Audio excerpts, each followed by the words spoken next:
I'm Drew Stevenson, and this is a lecture for my Law and Economics seminar. And in this video, I want to talk about moral hazard, a term that comes up very often in the context of insurance contracts, but can really come up in any type of context where we're talking about risk management or shifting the risks or risk bearing between parties.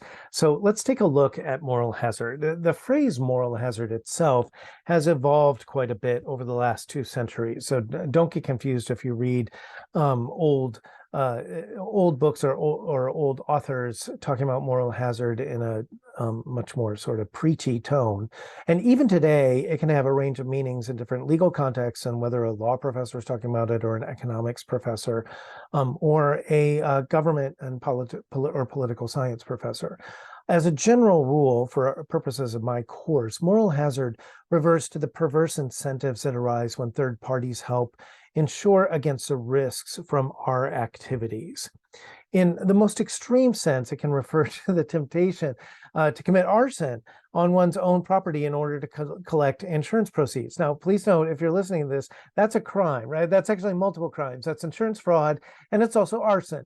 And so I certainly don't think you should do that. But if you think about a scenario, an extreme scenario, let's say where the insurance coverage amount for a building like a home far exceeds the current market value of the property. So let's say property values have plummeted because there was a housing bubble that has now burst, and the housing market is in the tank, and your home is insured for the 4 or 5 or 10 times what you could sell it for right now. The moral hazard concerns become rather acute.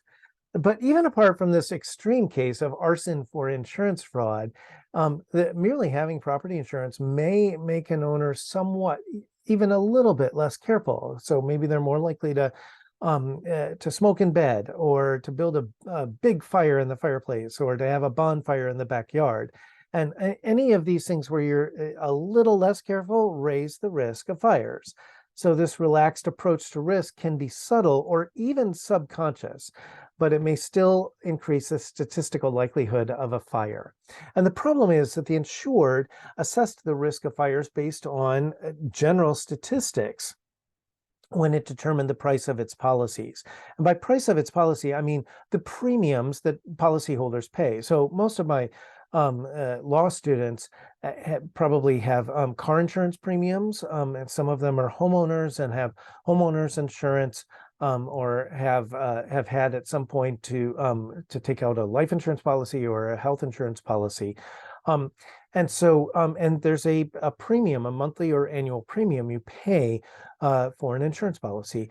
And so the insurer calculated that premium based on the risk of the of a payout, a claim event, and the number of people paying into the pool, accounting on the fact that lots of people are never going to need to file a claim, or will rarely file a claim, but will be paying their premiums regularly.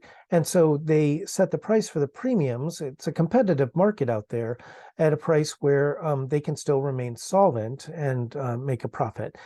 So when a policyholder takes extra risks due to moral hazard, it throws off the numbers, right? So whoever's bearing the risk is getting paid the same amount, but has a lot more risk than they bargained for. This happens with medical insurance. So insurance coverage may, in some cases, encourage people, the insured, to engage in more risky behavior, like that shown here, knowing that an insurer will cover their medical bills or the damage to their motorcycle that may arise from the insured's recklessness. Now, from an economic perspective, in sort of macroeconomic terms, moral hazard creates market inefficiencies. It makes it hard to assess risk accurately beforehand, which means it's hard to set accurate prices for various types of risk-sharing agreements like insurance, or to some extent mortgages and other types of lending arrangements, and so forth, indemnification agreements in employment relationships, and so on. In technical terms, the unanticipated risky actions of the one party are to the detriment of the cost-bearing party after a transaction that involves allocating risk. I know that's a lot of mumbo jumbo, so I'm going to keep explaining this, hopefully, and make it clearer. So what this means, though, is that we're likely to talk about moral hazard, both in the tort context, because we're worried that people are taking fewer precautions and are therefore more likely to incur injuries, and in the contracts context, because the question is whether it constitutes a breach of contract or whether the contract its provisions adequately account for the moral hazard issues. Now, let's hit pause for a second. Note that there's a related but distinct term, adverse selection. I'm going to make a separate video about that refers to risky individuals being disproportionately likely to want to buy insurance or opt into a risk pool. And so there's a technical distinction here. So in the sense of information asymmetries, adverse selection is due to hidden information beforehand, right? So the person who's agreeing to assume some of the risk doesn't really know which customers pose the highest risk, have risk predictors, as we would say in statistics. While moral hazard, in contrast, is due to hidden actions afterwards. Your insurer doesn't know that you've gone skydiving. And now let's talk about risky choices. So I talked about how moral hazard can operate almost unconsciously, but insured drivers, so most drivers in most states are required to have insurance, and they may tend to be a little less careful. There's actually some empirical evidence that after states adopt a policy requiring every car on the road to have liability insurance, that there's actually more accidents because people tend to be just a little less careful when they're driving. Maybe they speed more. Maybe they aren't as careful about locking the car every time they get out. Maybe they just drive more often because they feel like they're covered if something goes wrong. They may take other risks that increase the risk of theft, like parking their car on the street in a bad neighborhood, or doing their makeup in the rearview mirror while they're driving, that basically raise the risk of accidents that the insurer is going to have to pay for. I hope you can see that that information problems are a central feature of moral hazard. So with personal insurance, it's hard for an insurer to know what types of reckless activities, like bungee jumping, a policyholder might pursue. And keep in mind that the policyholder's decisions change over time. So even if a company says, we won't insure you if you've ever gone bungee jumping, the fact is that someday you might decide to do it even after you purchase the insurance policy. There's also principal agent problems. So some people will talk about moral hazard as a principal agent problem fundamentally, where the agent has more information than the principal about the agent's choices, and therefore an agent has a perverse incentive to take more risks than the principal would have wanted them to take. Now, insurers, of course, or insurance companies have ways of mitigating moral hazard issues. So they may cap your coverage and say, we only cover you up to $100,000 or $1 million liability policy or something like that. They may have various types of co-payments, right, where you're and deductibles, like you're liable, you have to pay out of pocket the first, let's say, $2,000. And then your insurance will kick in and cover the rest, or you have to pay a certain percentage all the way of the total, or things like that. And this is a way to increase the out-of-pocket expenses for risk takers, which then will help reduce the perverse incentives to take more risks. In other words, these measures help align their incentives and reduce the number and size of the claim. So when we're talking about aligning incentives, I want to remind my students a little bit, think about lawyer contingent fees, right? And so people who are outside of the legal community criticize lawyer contingent fees mostly because sometimes plaintiffs' lawyers get a windfall from that. But it basically means that the lawyer is taking on some of the risk with a plaintiff. And this creates two things. So first of all, if we're worried that your lawyer doesn't have an incentive to try very hard to win the case, if the lawyer is going to get a percentage of the winnings, then they have an incentive to try harder, because the more likelihood they don't get paid, let's say, if they don't win, and the more they win, the more they get paid. Not only that, but there's an issue where the lawyer has an incentive in a contingency case to screen out bogus cases or frivolous claims because they would be working for nothing, right? And so this contingent fees help address some of the moral hazard concerns we have with lawyer fees, where let's say if you're paying a lawyer by the hour, they may have an incentive to stretch a case out, make a case take as long as time as possible, so that they can bill more hours, and so forth. So contingent fees are a way outside of the insurance context that involves or it helps address moral hazard concerns. So note that there can be moral hazard after an accident.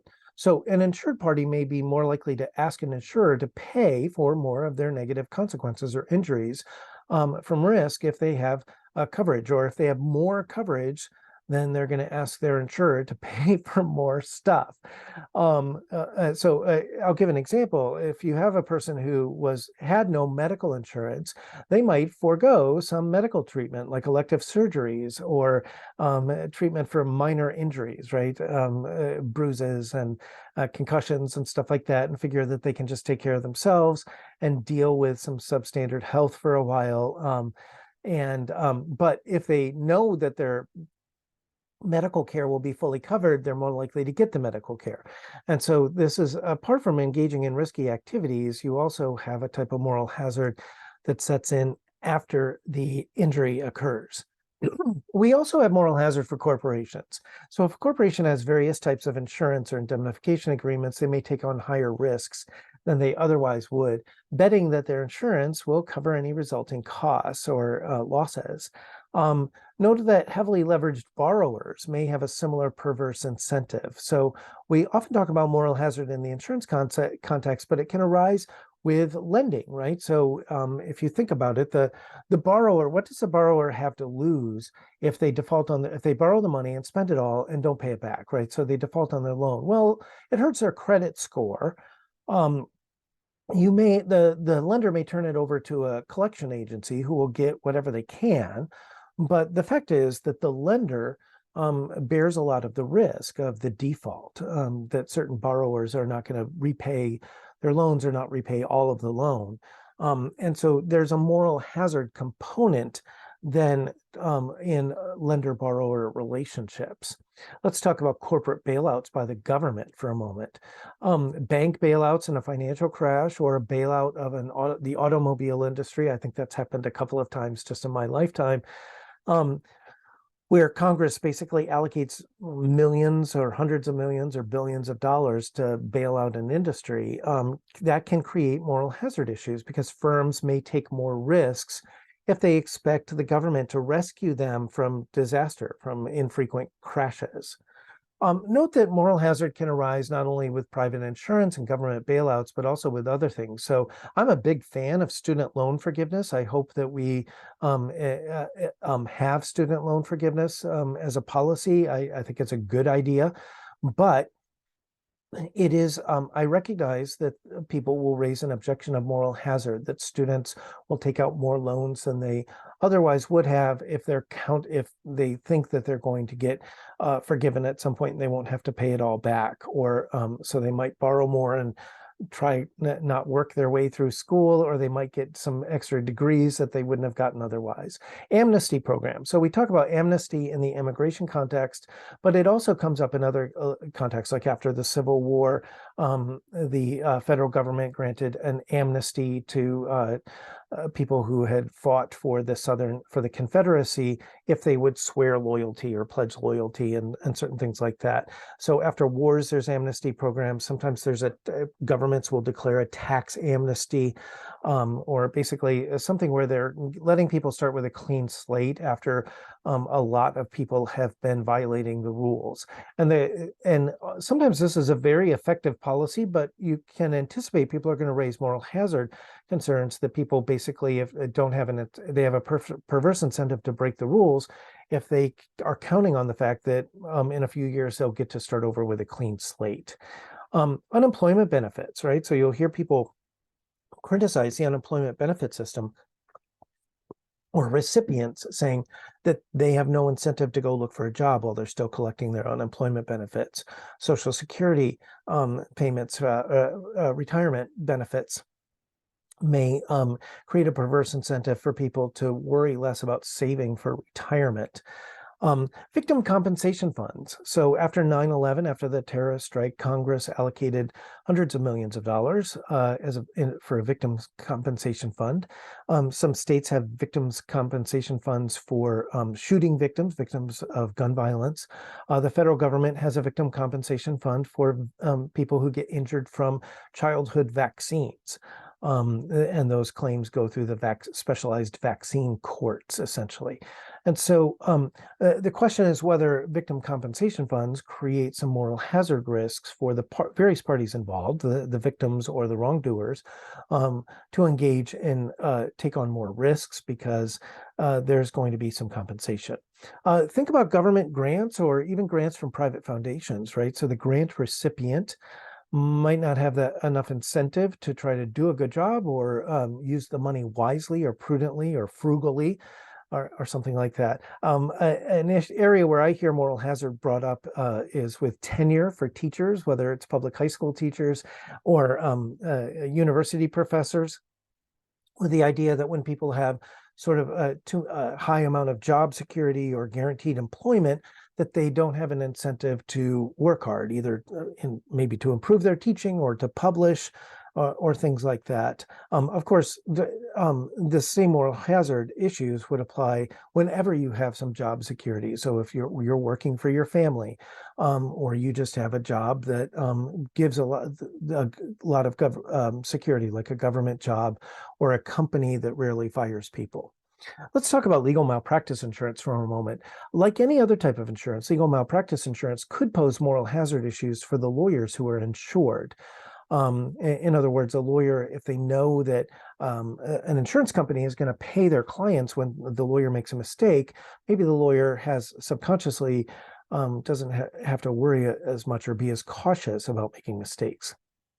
Of course, the lawyer still has to worry about their reputation in the legal community and other factors. It's awful to get sued and the insurance company is likely to raise your premiums if you have a claim. That's, again, raising premiums as a way of offsetting the moral hazard. Now, professional insurance presents an interesting moral hazard problem because it can create sort of two sides or a double side of moral hazard, because the clients might also have some moral hazard.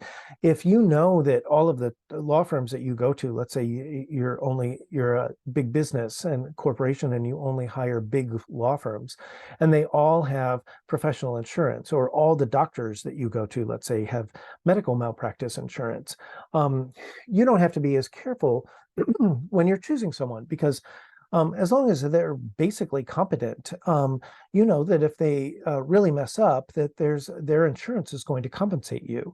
And so there could be a tendency for people not to shop around as much for lawyers, or shop around as carefully for lawyers and doctors and accountants as they would if there was no professional insurance. Of course, there's a benefit to this, right? That we don't have to waste time like setting up consultations with a dozen or dozens of different firms and then trying to carefully evaluate who's least likely to make a mistake, because we know that there's some recourse if they do make a mistake. So the reduced search costs is worth something in terms of social welfare and benefiting society as a whole, but keep in mind that there can be moral hazard component to the fact that you don't have to shop around. Now, from a legal standpoint, this is very important for my students. Don't give up on me quite yet. I'm almost done. The fact that moral hazard is present does not automatically invalidate a contract. In fact, all contracts are going to probably involve some moral hazard, and contracts usually contain some provisions to address it or mitigate it to some extent. And so don't make the sort of rookie lawyer mistake of saying, well, this contract is invalid or there's a breach because there's moral hazard issues. Of course, there's moral hazard issues. That's part of why we have a contract in the first place. And in fact, the very fact that an insured took some risky actions does not necessarily mean it was a violation of the terms of the policy.